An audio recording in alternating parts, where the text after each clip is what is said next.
good morning to all. So my today's topic is Chetan Bhagat's One Night at the Call Center and the reflective study of Indian call center.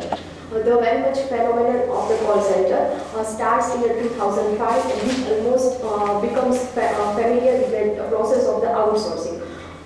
The call center plays a very vital role in unmoving the local identities to transnational identities and in that process of the neo-colonialism workplace.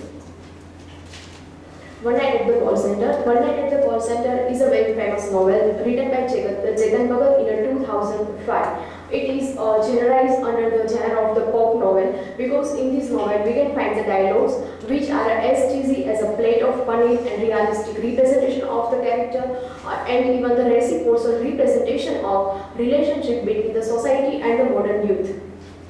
And the biggest reason behind the success of the Chetan Bhagat's novel or his work is that he is right about India and for India.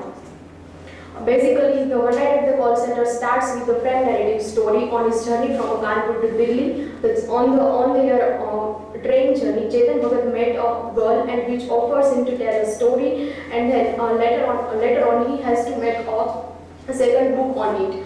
Basically, there are 6 main characters: Shyam, military uncle, Radhika, Priyanka, Varun, and Isha.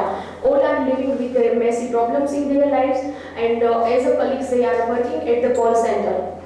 And their life was almost not likable until they received the call from a god. Call from a god or that use of the Duke's egg machina proves that plot-driven event in the novel, globalization. What Chetan Bhagat tries to portray is the situation of the call center during the 2004 or 5. It was a time when the call center becomes a trendy among the young Indian people. So basically, what are the reasons for that? Reasons are joblessness, quick employment for India, in India we have English-speaking graduates, and comparatively they offer higher wages in comparison to other Indian companies, and the almost a quite common phenomenon among all the characters is that their desire for a posh lifestyle. And here the other question which arises in our mind is that why they only chosen the India or a third country.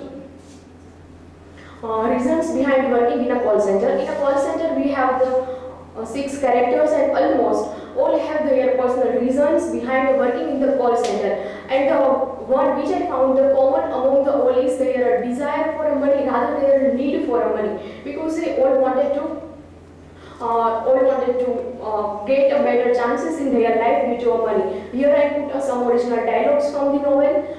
Priyanka, she wants to collect some money for her further education. This is the reason behind. She was working in the call center. Varun left education and by force he has to come into this profession. Radhika, her main purpose was to earn money for family members, and the military uncle, as he hasn't a good relationship with her son, and that is the main reason. He has a need to earn something for his own self, and that's why he was working there. And the Shyam, because after having a no job, almost it becomes a pressure for him to do something, because among his family members, he was known as a black sheep. And Aisha, who was an each small size, and because of this reason, she doesn't allow her to be a model, and the sexual harassment and the other personal problems are main factors behind it. Though they all are working in the call center to cope up with the trendy lifestyle and to earn a comparatively good wages, do the call center employee live a happy and relaxing life? And the reasons are quite known to us. There are the frustration, late night working hours, and the bosses,ism and the cruelty towards the employee. In the ending part of the room, except that these are an air-conditioned sweatshop, is still a sweatshop. In fact, it is a worse, because nobody sees the sweats, nobody sees you getting a rent. Almost all the call centers damaged their biological clock, lack of self, alienation from a family, and the physical and the mental strain. And the call centers, and it can be said that call centers are a new reformed form of the labor, and it is also known as the electronic sweatshop.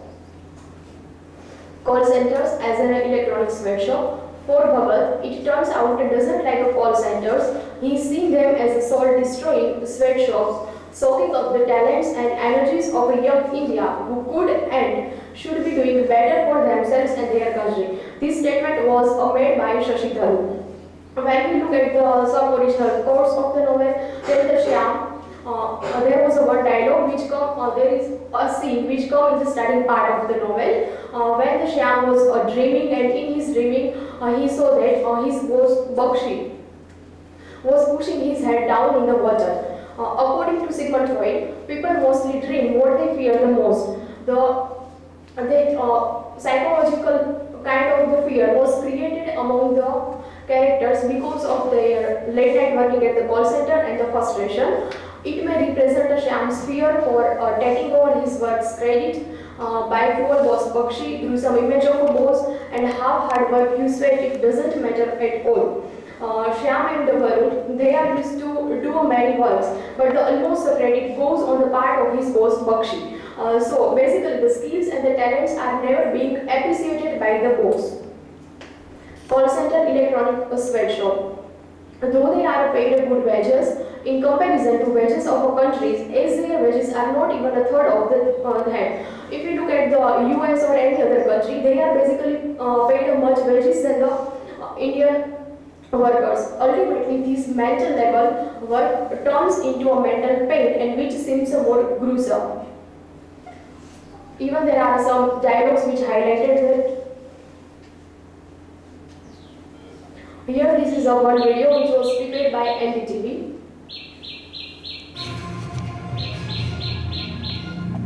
Our focus on verdict tonight. Today is May Day, and we talk about a whole new workforce whose hopes and dreams have been inspired by the IT boom and its business process outsourcing business.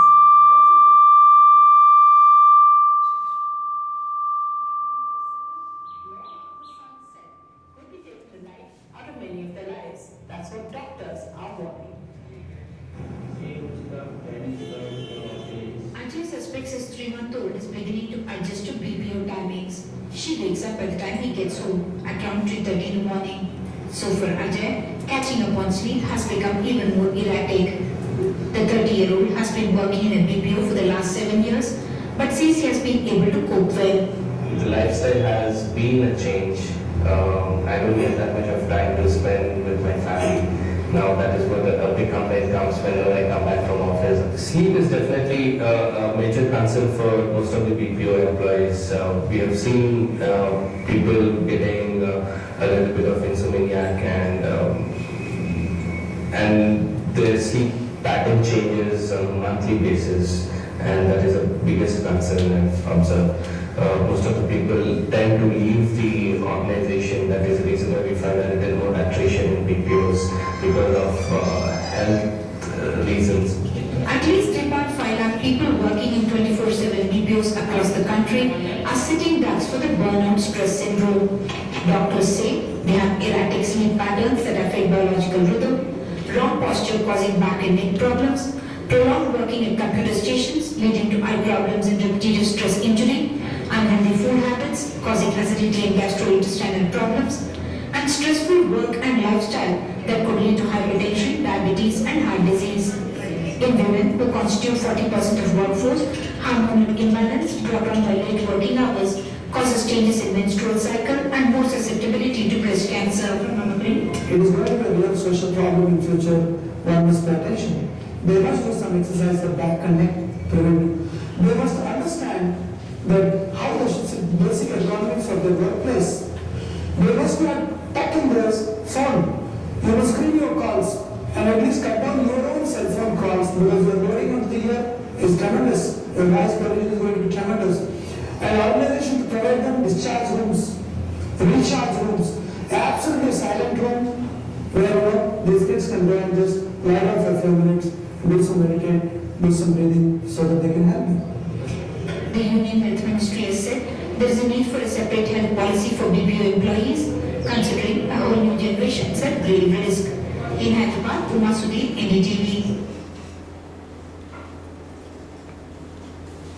Okay, then basically which elements we have seen in the video, they are the same which were presented by Chetan Bhagat in the one night at the call center.